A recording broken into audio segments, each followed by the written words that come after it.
이제 다음 문제는 7번이랑 8번인데 7번, 8번은 키워드가 계약금이거든요. 계약금. 그래서 7번이랑 8번에 각각 계약금에다가 표시를 좀 해주시고 문제에 계약금이라는 단어가 있습니다. 근데 요거는 입력보다는 좀 이론 위주라서 블로그 답을 좀 참고해서 보시면 될 것 같고요. 일단 입력 위주로 빨리빨리 좀 볼 거라서. 그 다음은 5페이지인데요. 요거는 반품과 관련된 문제들이에요. 5페이지의 문제들은 키워드를 어떻게 잡냐면 그 9번 문제에서는 반품에다가 표시를 하고요. 반품.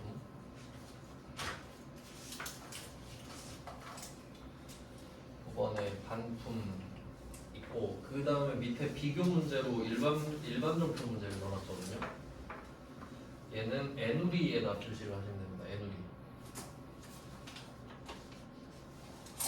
그러니까 이게 어떤 차이냐면 사실 이 두 개는 거의 같다고 보시면 되거든요. 그러니까 우리가 물건을 팔았는데 팔았던 물건 중에 불량품이 있는 거예요. 그럼 상대방이 나한테 반품을 하지 않겠어요? 그게 9번이고요. 근데 그 밑에 있는 일반 점표 비교 문제는 반품은 안 했는데 그냥 깎아달라고 한 거예요. 그냥 내가 갖고 있을 테니까 가격만 깎아줘. 해서 방향은 같은 거예요. 그러니까 반품이랑 애누리는 이유가 같아요. 결과만 좀 다르고 전체적인 방향은 같습니다. 근데 왜 9번은 메인 매출 점표고 밑에 비교는 일반 점표냐? 사실 이 밑에 있는 일반 점표 문제는 말이 안 됩니다. 그러니까 실제로는 있을 수 없어요. 그러니까 이 반품은 메인 매출 점표에서 일어나야 돼요. 왜냐면 매출했던 걸 취소하는 거기 때문에. 근데 일반 점표로 내는 거는 그냥 시험의 특성상 낼 수 있으니까 그냥 내는 거거든요. 그러니까 실제로는 일어나지 않습니다. 그러니까 이 일반 점표에다가 이 문제를 내려면 부가가치세를 고려하지 않아야 돼요. 뭐 참고로 그렇게 아시면 되고요. 그 다음에 10번 문제는 두 번째 줄에 할인 있죠. 할인 표시하시고 조금 더 정확하게 가려면 첫 번째 줄에 약정이 있거든요. 약정. 그러니까 약정 때문에 깎아주는 걸 할인이라고 하고요. 약정 외의 이유로 깎아주는 걸 애누리라고 해요. 그 정도 참고하시면 되고 그 다음에 밑에 또 일반 점표 붙여놨죠? 여기도 약정 할인 표시할게요. 왜 얘는 일반 점표가 있냐? 얘도 이유가 같습니다. 말이 안 돼요. 일반 점표에 낼 수 없는 문제인데 그냥 낸 거예요. 부가가치세 없다 치고 풀어봐라 이 정도 느낌이거든요. 그러니까 실제로는 절대 불가능해요. 그냥 참고하시면 되고요. 입력이 어렵진 않아요. 한번 해보겠습니다. 9번이랑 10번 해볼게요. 9번, 10번. 자, 9번은 9월 10일. 자, 얘는 어떻게 포인트를 잡아야 되냐면 그 원래 여태까지 우리가 봤던 세금계산서는 이름이 전자세금계산서였어요. 근데 여긴 수정 전자세금계산서도 있죠. 여기에 수정도 표시를 하시면 좋겠네요. 수정이 고친다는 소리잖아요. 그럼 우리가 물건을 팔았을 때가 전자세금계산서인데 그걸 줬던 걸 고치는 거예요. 그래서 이 수정은 마이너스랑 같은 뜻이라고 보시면 되거든요. 그래서 9번에서는 수정세금계산서라고 했는데 밑에 10번 문제를 보면은 10번에는 그림도 없고요. 그리고 마이너스 전자세금계산서라고 돼 있죠. 실무에서는 마이너스 세금계산서라고 부르거든요. 왜냐면 수정을 하는 것 자체가 마이너스니까. 그래서 같다고 보시면 돼요. 그러면 유형에다가 또 이게 중요한데 우리가 반품을 당하는 거거든요. 그러니까 내가 팔았던 물건을 돌려받는 거예요. 그럼 물건이 들어오잖아요. 근데 이때 물건이 들어오는 거는 내가 물건을 사는 게 아니죠. 팔았던 게 취소되는 거죠. 그래서 이게 매출 쪽이거든요. 매출. 그리고 보면은 수정 세금계산서를 발급했잖아요. 세금계산서를 발급했으면 매출 쪽으로 빠지는 게 맞거든요. 그래서 얘도 유형이 11번이에요. 유형은 11번. 그러니까 반품된 물건이 들어왔다고 해서 매입이라고 쓰면 안 돼요. 매출했던 게 빠꾸되는 거니까. 품목은 똑같이 제품 매출이고요.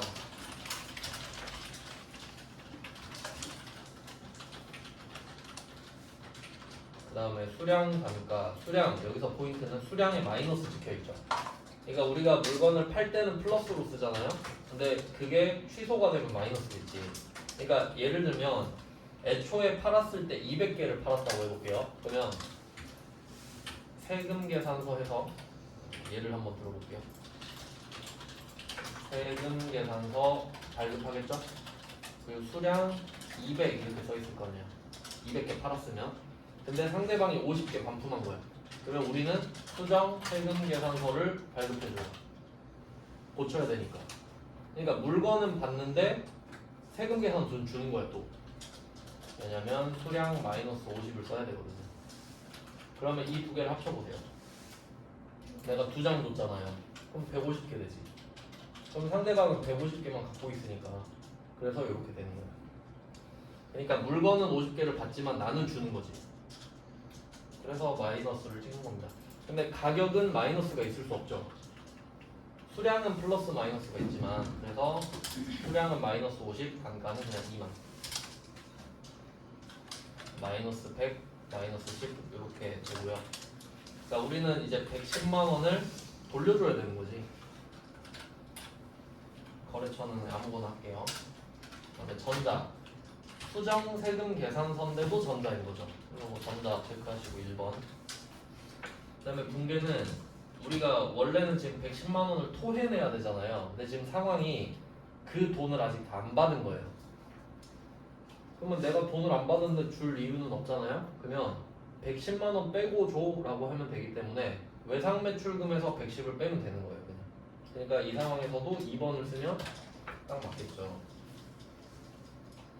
그러니까 뭐 답은 안 어려워요. 그래서 이때 마이너스로 들어가면 끝나니까 되게 간단한데, 그러면 왜 굳이 억지로 일반전표 문제를 주냐면 계정 과목 때문에 그래요. 그러니까 지금 제품 매출에서 마이너스가 그냥 찍히는 거거든요. 근데 이 밑에 7월 25일 일반전표 있죠. 얘는 계정 과목만 좀 써주시면, 얘는 계정 과목이 제품 매출 환입 및 애누리예요. 매출 환입 및 애누리거든요. 매출 환입이 반품이고 애누리가 애누리예요. 그러니까 이 계정 과목을 써도 되는데, 근데 이거 하면 괜히 좀 복잡해지는데 답만 참고로 알려드릴게요. 그러니까 지금 답이랑 한번 비교해 볼게요. 지금은 11번 과세 찍어놓고 외상 매출금 마이너스 110, 제품 매출 마이너스 100 이렇게 들어가잖아요. 근데 실제로도 이렇게 해요. 원래 세금 계산서 마이너스로 발급해주고. 근데 그 밑에 거는 어떤 걸 원한 거냐면 이렇게 해도 되거든요. 매출 환입 및 애누리를 차변에 쓰고 여기다가 그냥 100만 원을 쓰고요. 그리고 외상 매출금을 대변에 써요. 이건 심화예요, 심화. 참고로 알고 있어요. 참고로 이렇게 내진 않을 건데 이렇게 써도 되거든요. 그럼 이게 무슨 차이냐면 마이너스가 들어간 거는 자리가 똑같은데 마이너스만 붙은 거예요. 그러니까 물건 팔았을 때도 대변에 제품 매출, 부가세 예수금, 외상 매출금 이렇게 들어가잖아요. 근데 거기 마이너스만 그냥 붙인 거라고. 그러니까 답이 훨씬 쉽죠? 근데 이때 이 제품 매출에서 100을 빼는 게 포인트잖아요. 근데 이 매출 환입 및 애누리는 그냥 차감 계정이거든요. 그러니까 제품 매출 반대 자리예요. 그러니까 얘는 성격 자체가 마이너스라서 마이너스를 쓰면 안 되지. 얘가 마이너스니까. 그러니까 반대쪽에 써주기만 하면 돼요. 그러면 얘 때문에 자리가 바뀌어버리는 거예요. 얘를 쓰라고 하는 거거든요. 그러면 나머지 자리도 다 바뀌어요. 그럼 외상 매출금이 차변에서 110이 마이너스 된 거랑 대변으로 110 가도 얘 마이너스잖아요. 자산의 감소 자리니까.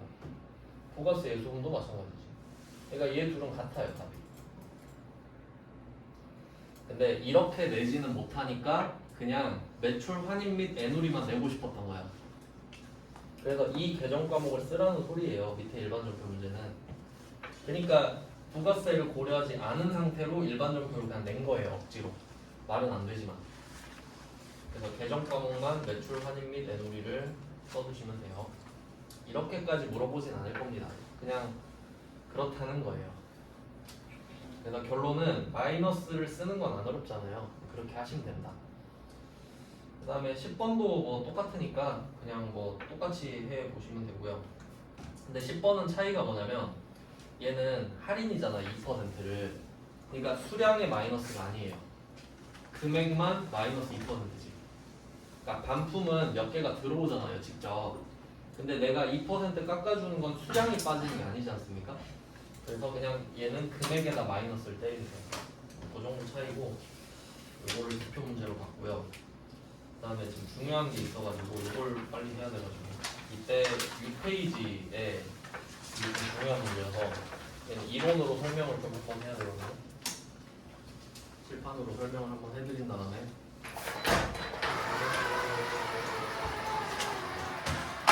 이게 11번, 12번, 13번인데 얘가 유형자산 처분이거든요. 좀 어려운 문제예요. 유형자산 처분.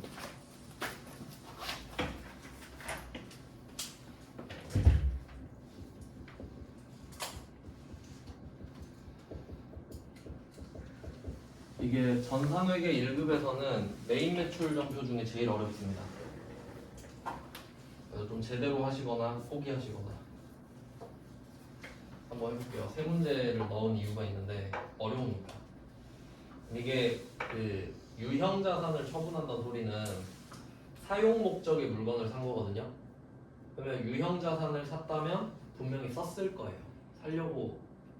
쓰려고 샀으니까. 근데 뭐 피치 못할 사정으로 팔게 된 거죠.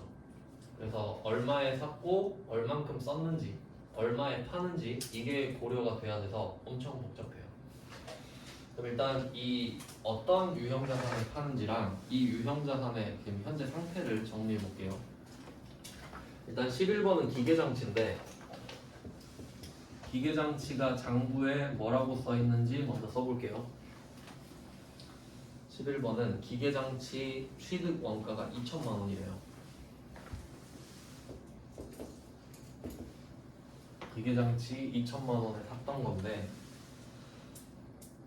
감가상각 누계액이 900만 원이라고 돼 있거든요. 근데 여기서 좀 디테일을 따져보면 매각 당시 감가상각 누계액이라고 돼 있어서 정확한 표현인데 이 말은 원래 감가상각을 12월 31일마다 하잖아요. 근데 얘는 9월 4일에 팔고 있죠. 그러면 마지막 감가상각이 작년 12월 31일이었을 거란 말이에요. 근데 지금 9월 4일에 파니까 9달 쓴 것도 감가상각을 추가로 해서 팔아야 되거든요. 그것까지 합쳐진 게 900만 원이니까 정확한 표현이 맞아요. 감가상각 누계액 그러니까 뭐 신경 쓸 필요는 없어요. 알아서 해놨단 소리니까.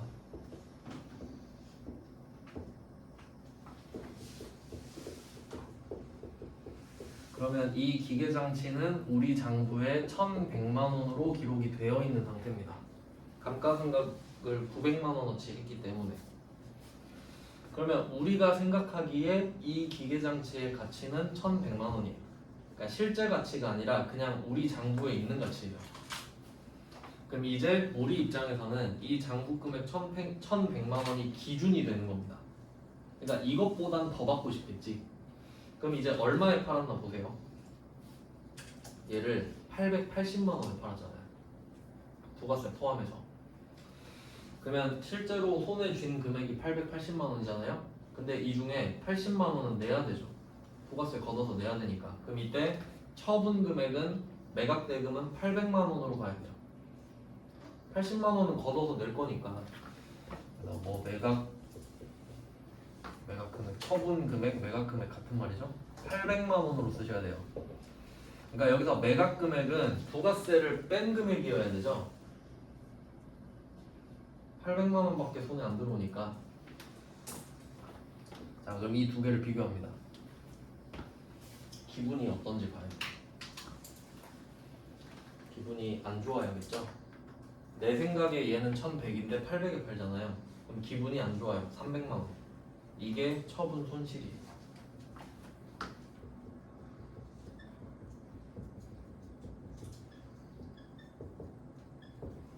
이렇게 돼요.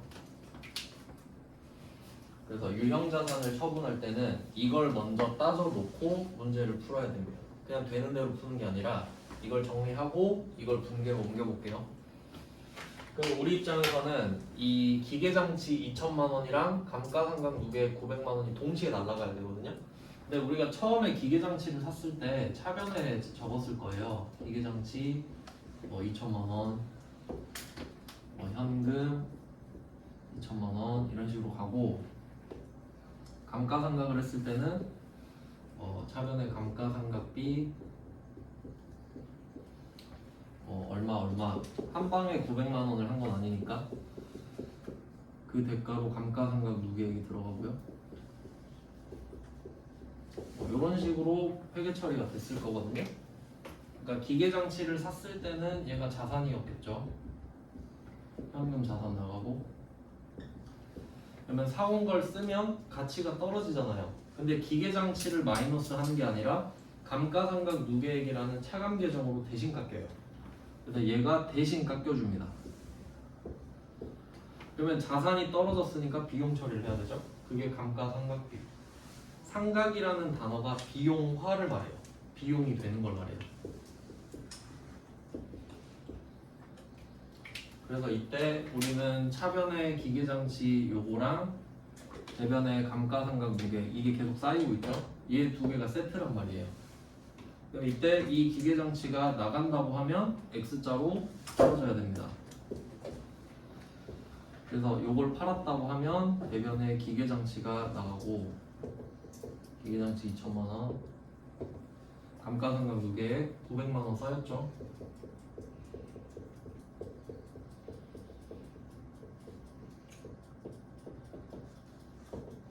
이렇게 X자로 사라지는 거예요. 그럼 기계장치는 자산의 감소, 감가상각 누계액은 자산의 감소였던 게 반대니까 자산의 증가가 돼요. 그래서 유형자산을 처분할 때는 취득금액이랑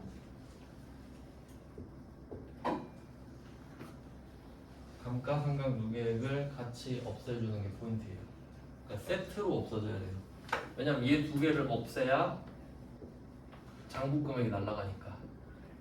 그럼 이때 기계장치가 2천만 원이 감소하고 감가상각 누계액은 900만 원이 증가하는 거죠. 그럼 2천은 떨어지고 900은 증가하니까 순수하게 떨어지는 건 1,100만 원.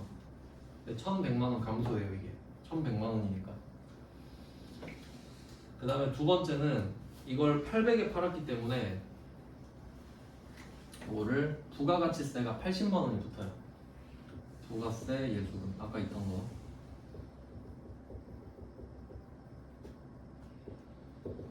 이렇게 되겠죠? 부채예요. 이거는 내야 되니까.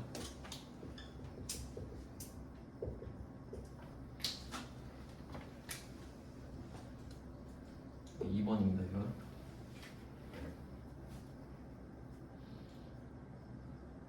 자, 그리고 제가 번호를 매길게요. 첫 번째 박스가 1번, 부가세 예수금이 2번.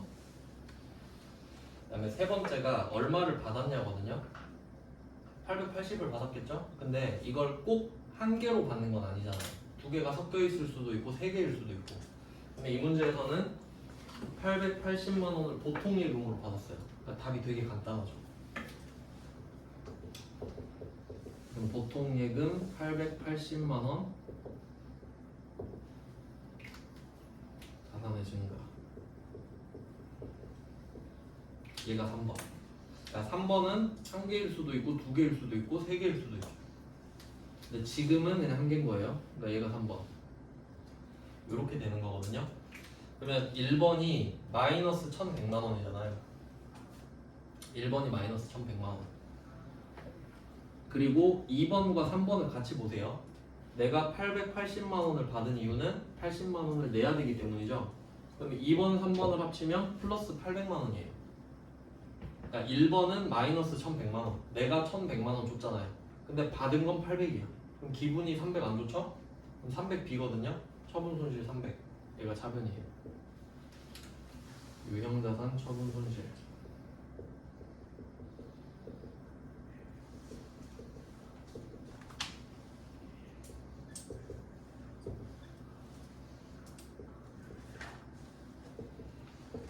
이렇게 답이 나오거든요.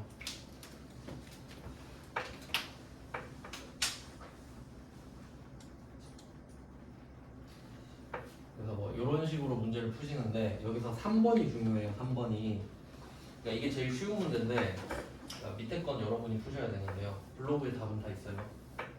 그 시즌 1 거는 좀 더 자세하게 돼 있는데 지금 좀 시간이 없어서. 그러면 이때 보통 예금 대신에 약속어음 받았다고 할 수 있죠. 어음 받을 수도 있잖아요. 그럼 받으러 음이죠. 미수금인데 제품 매출이 아니니까 약속어음을 받았다면 미수금이잖아요. 그리고 그 약속어음의 주인도 한번 생각해보면 지금 11번 문제가 민영기업한테 팔잖아요. 그럼 우리가 민영기업 얼굴 보면서 기계를 주고 있죠. 근데 예를 들어서 어음을 받았어요. 그러면 계정 과목이 미수금으로 바뀌잖아요. 제품 매출이 아니니까 받을 어음은 제품 매출이어야만 나올 수 있잖아요. 그럼 이게 기계 장치가 제품이 아니잖아요. 그러면 미수금으로 바뀌는데 그 어음의 주인이 민영기업이 아니라 만약에 만영기업이에요. 그럼 미수금 밑에 거래처만 바꿔줘야 돼요. 그러니까 거래처는 민영기업인데 미수금에는 만영기업으로 바꿔줘야 되는 거예요. 그러니까 어음을 조심해야 된다 이 말이지. 그래서 11번은 그냥 이 구조를 알려드리려고 쉬운 문제를 넣은 거고요. 그럼 12번 문제를 한번 봐봐요. 12번 문제는 약속어음으로 받다만 표시하면 되죠. 약속어음으로 받았다. 그러면 또 약속어음으로 받았으니까 받으러 어음이지 하고 틀리는 거죠. 그래서 미수금이고요. 이유는 제품 매출이 아니니까. 그리고 또 우리가 기계를 만들어서 팔 수도 있잖아요. 그러고 있으면 안 돼요. 이미 사용도 했고 기계장치라는 말을 쓴다는 것 자체가 우리가 사용 목적으로 산 기계란 뜻이에요. 그리고 이때 대전한테 물건을 팔았잖아요. 12번이 대전한테 팔았는데 어음 주인도 대전이죠. 그럼 이때는 문제가 없는데 만약에 약속 어음은 대구가 발행한 걸 받았다 하면 미수금 밑에 거래처를 대구로 따로 바꿔야 된다라는 것까지 생각을 하시면 돼요. 그 다음에 13번은 중요 표시를 하신 다음에 어차피 같은 패턴이니까 한번 이대로 그대로 풀어보시면 될 것 같고요. 이게 메인 매출령 표 중에 제일 복잡합니다. 실제로도 복잡해 보이죠? 그러니까 얘가 왜 복잡해지냐면 이거를 제품 매출이랑 한번 비교해 드릴게요. 그러니까 제품 매출은 되게 간단하잖아요. 이거를 제품 매출로 가정해 볼게요.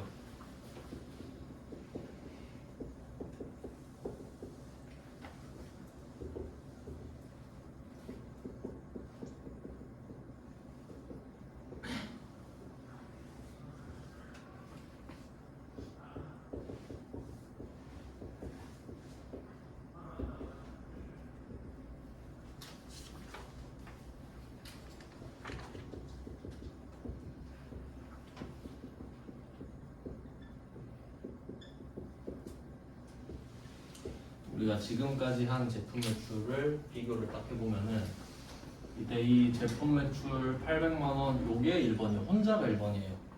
그러니까 이 구조가 왜 그러냐면 그 재고자산 때 설명해드렸는데 우리가 제품을 만들 때 쓴 돈은 그 제품으로 감소를 해요. 근데 그건 결산 때 정리가 되기 때문에 우리가 팔 때마다 적진 않거든요. 그러니까 이 기계 장치는 원가를 여기다 적는데 제품은 적지 않기 때문에 차이가 이렇게 돼요. 그러니까 제품은 받을 돈만 적기 때문에 부가가치세랑 딱 10배가 차이가 나게 되죠.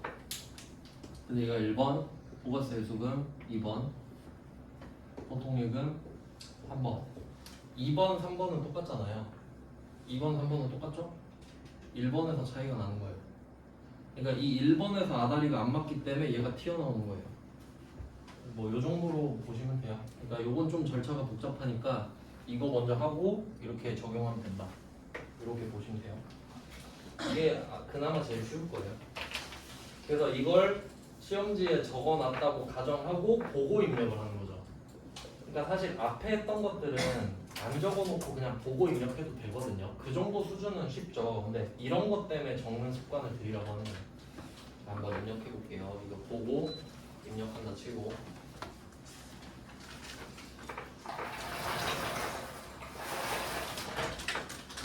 네, 답은 블로그에 다 있어요.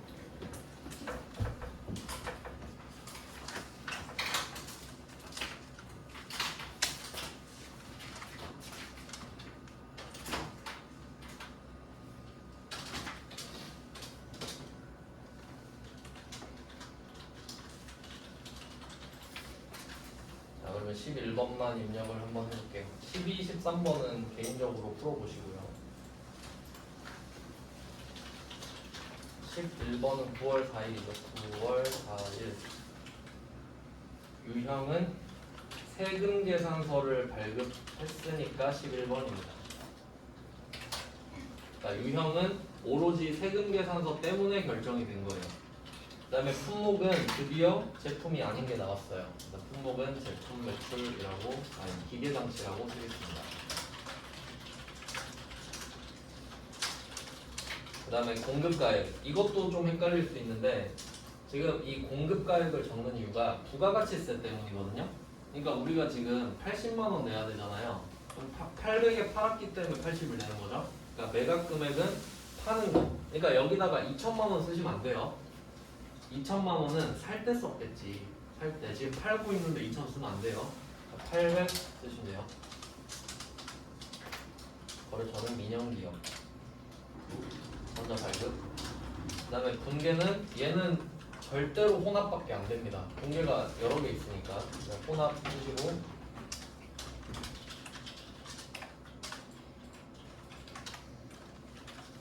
자, 오늘 대변 이렇게 나오는데 원래는 제품 매출이었잖아요. 근데 제가 이제 쓰라고 한 이유가 나옵니다. 기계장치를 보고 바꿔주세요. 제품 매출 아니잖아요. 404번 클릭해서 F2번 기계장치입니다.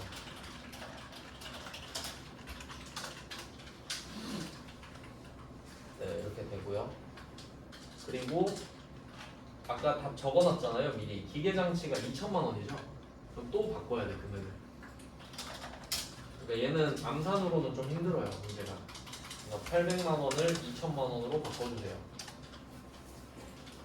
자, 그러면 기계장치 2천만 원이 대변으로 나가면은 얘 짝꿍이 감가상각 누계액이잖아요. 차변에 감가상각 누계액 나가야 되죠. 네, 차변에 F2번 감가상각 누계액. 감가상각 누계액은 유형자산마다 있는 게 원칙이기 때문에 이렇게 써주시면 되는데, 근데 요령이 좀 있어요. 기계장치가 206번이잖아요. 그러면 얘 감가상각 누계액은 207번입니다.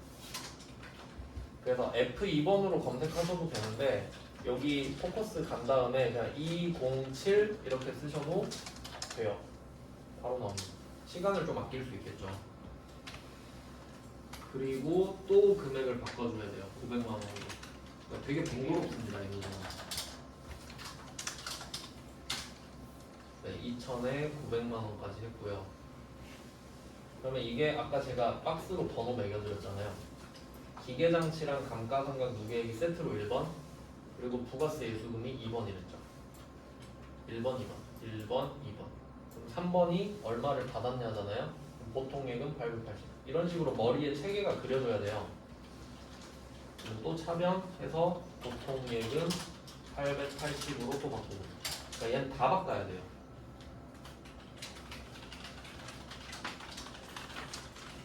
자, 1번, 2번, 3번. 그럼 이제 끝났거든요. 보니까 딱 300 부족하죠. 그게 유형자산 처분손실 차변. 차변이 부족하니까. 우린 알고 시작했죠. 이 차변에 유형자산 처분손실 300 딱 들어갑니다. 그래서 이런 식으로 풀어주시면 돼요. 좀 손이 많이 가는 문제입니다. 유형자산 처분손실은 진짜 좀 연습 많이 하셔야 돼요. 이 세 문제 마스터하면 충분할 겁니다. 그래서 11번 과세 중에는 그 반품이 마이너스, 그리고 유형자산 처분손실, 이게 좀 그 큰 범위이거든요. 네, 그렇게 정리하시면 되겠고, 그 다음에 7페이지로 가볼게요. 7페이지. 이제 유형이 바뀝니다. 14번 문제는 매출 카과인데 얘는 좀 봐야 될 게 많았죠. 그 앞에서 설명은 다 드렸었는데 일단 카과가 카드 과세잖아요. 그리고 매출이니까 우리가 물건을 팔아야 되거든요. 그럼 일단 과세여야 되니까 부가세가 있어야 되고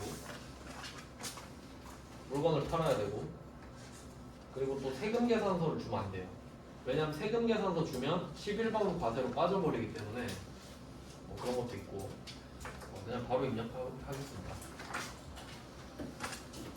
자, 그리고 이 카과도 있고 요 뒤에 보면 현과도 있고 건별도 있는데 요거는 미리 한번 말씀드릴게요. 그 유형 중에 건별, 카과, 현과 이 세 개 있죠. 이 세 개는 공급가액에다가 공급가액이 원래 100%잖아요. 여기다가 공급 대가를 써야 돼요. 110%를 써야 돼요. 좀 외워놓을게요. 건별, 카과, 현과 세 개. 얘는 110%를 써야 돼요. 그러니까 지금까지는 100% 썼잖아요. 네, 카과, 현과, 건별은 110%를 씁니다.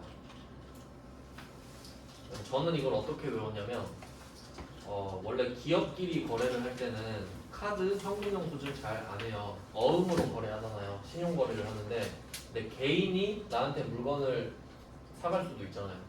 그럼 보통은 영수증 드릴까요? 하면 버려주세요. 뭐 이런 식이죠. 그러니까 건별은 증빙 없을 때.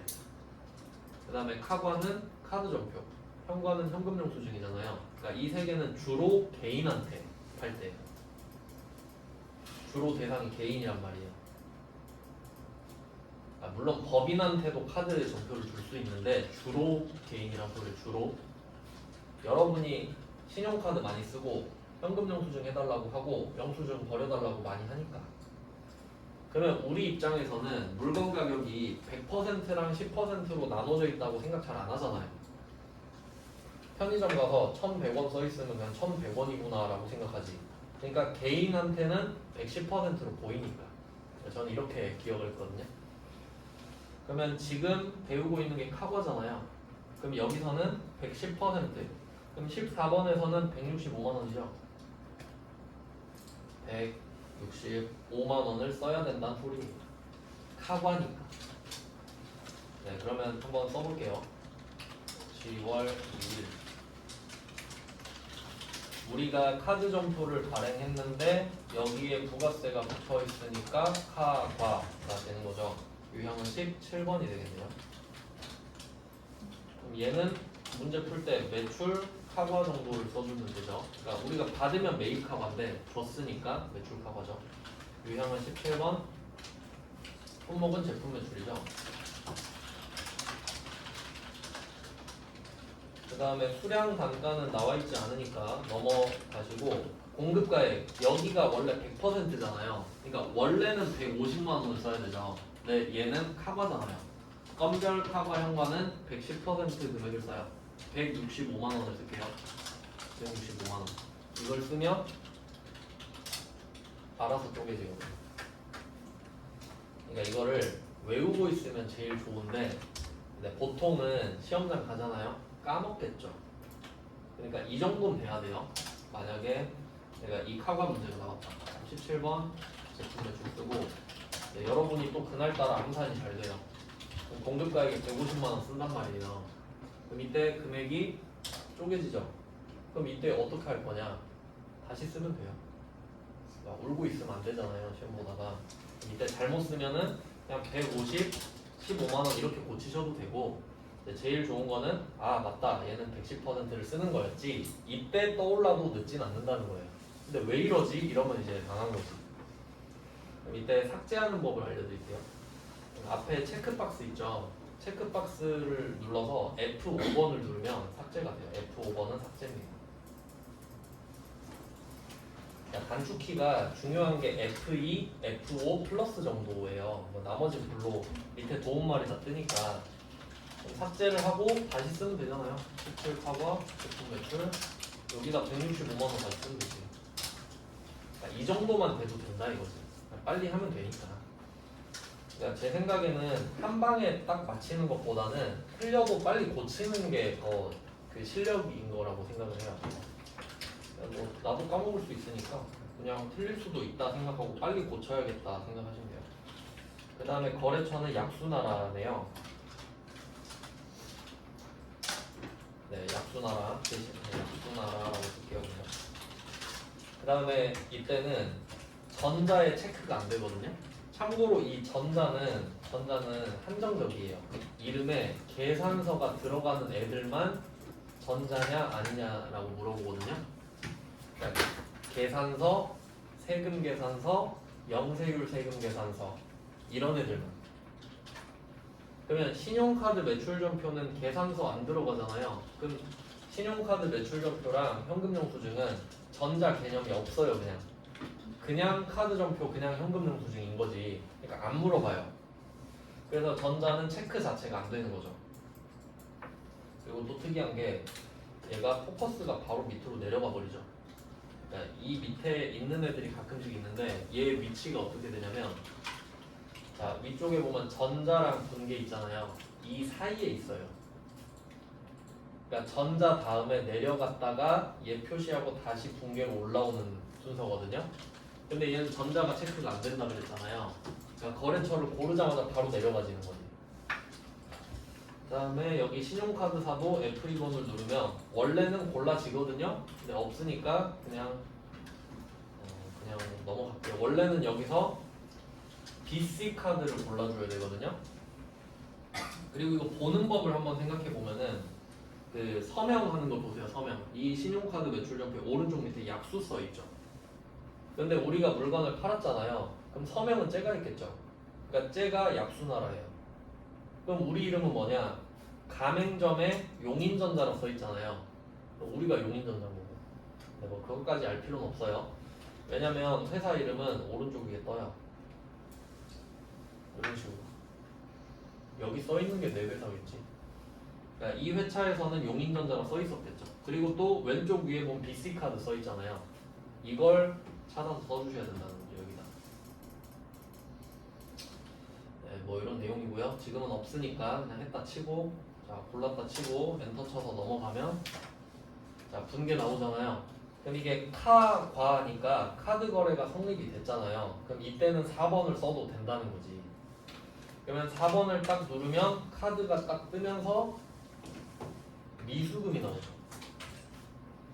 근데 제품 매출에다가 외상이 붙은 거잖아요. 카드 결제 자체가 외상이니까 그럼 얘는 미수금이 아니라 외상 매출금이어야 되거든요. 근데 또 여기다가 또 생각해 보면은 그러면 2번을 하면 안 되나? 생각을 할 수 있죠. 2번은 또 안 돼요. 카드 결제라. 그러니까 이럴 때는 차라리 혼합 써버리는 게 낫습니다. 왜냐면 카드 써서 미수금을 외상 매출금으로 고치나 이럴 바에는 차라리 그냥 혼합 가서 하는 게 더 낫잖아요. 근데 유형 자체를 2번으로 하는 건 안 돼요. 그러니까 그게 복잡하니까 그냥 혼합을 고르게 되는 거예요. 네, 뭐 해설에도 나와 있는 내용이고요. 네, 카과는 뭐 이렇고. 네, 다음 문제 또 볼게요. 그다음에 뭐 현과. 그냥 쭈루룩 이어지잖아요. 카과, 현과, 건별 다 연결돼 있죠. 그러니까 얘네들은 다 110% 라인이라고 말씀을 드렸어요. 한 문제씩 해보겠습니다. 그러면 16번, 8페이지에 16번 볼게요. 8페이지에 16번을 보시면 10월 27일이죠. 10월 27일. 이번에는 현금 영수증을 발행했으니까 유형은 매출, 현과 22번으로 되어 있는 22번 품목, 제품, 매출. 그리고 제가 건별, 카과, 현과는 110%라고 했으니까 얘도 22만 원입니다. 거래처는 이슬비. 그리고 그리고 넘어가면 얘도 전자가 표시가 안 되죠. 네, 계산서라는 글자가 안 들어가니까. 붕괴는 1번 현금으로 하면 끝이에요. 아주 간단하죠. 이런 건 진짜 보너스 문제입니다. 10초 정도면 풀 수 있는 문제니까. 그 다음에 건별 가볼게요.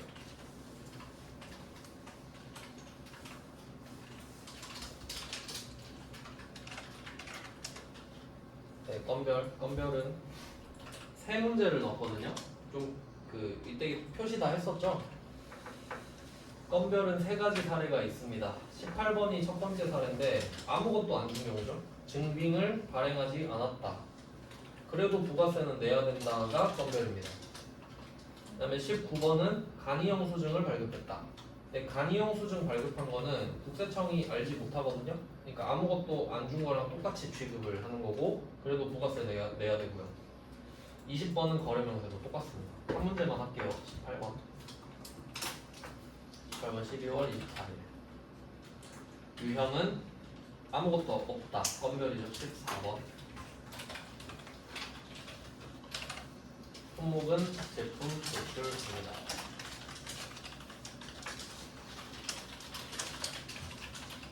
그 다음에 공급가액 나와있죠. 공급가액은 이번에도 110%거든요. 부가가치세 포함. 그러니까 이런 식으로 부가가치세 포함하면은 직관적으로 알 수 있잖아요. 근데 20번 문제처럼 공급대가라고 했는데 공급대가가 부가세 포함이라는 말을 모르면 틀릴 수도 있겠죠. 그래서 부가가치세 포함이랑 공급대가는 같은 말입니다. 그래서 여기 또 10만원 써주시고 거래처는 김미선 다 비사업자죠. 현금이니까 1번으로 끝낼게요. 그러니까 뭐 요정도 수준이란 말이에요. 그래서 뭐 나머지도 비슷한 패턴으로 쭉 가는데 이론은 앞에서 쭉 했고 이런 패턴으로 좀 연습을 해보셨으면 좋겠는데 네, 다 할 수는 없을 것 같으니 나머지는 네, 숙제로 한번 해보세요. 일반 점표랑 메인 매출 점표. 그리고 혹시 근데 이런 패턴으로 계속 이어지는데 좀 답답하다 싶으면은 그 시즌 1 거는 아마 좀 다 했던 걸로 기억하거든요. 그때 하다 시간 부족해서 안 하는 건데 그걸 참고하셔도 좀 될 것 같고 네, 연습을 해보시면 될 것 같고요. 블로그에 다 있으니까. 네, 오늘은 여기까지 해놓고요. 메인 매출 점표는 좀 연습을 해보셔라 말씀을 드리고 다음 주에는 마지막 주잖아요. 그래서 뭐 결산이나 장부조회 같은 것들을 다 할 거거든요. 네, 시간 배분을 해서 다음 주에 다시 말씀드리고 프린트 나눠드리고 하겠습니다. 오늘은 여기까지 할게요. 고생하셨습니다.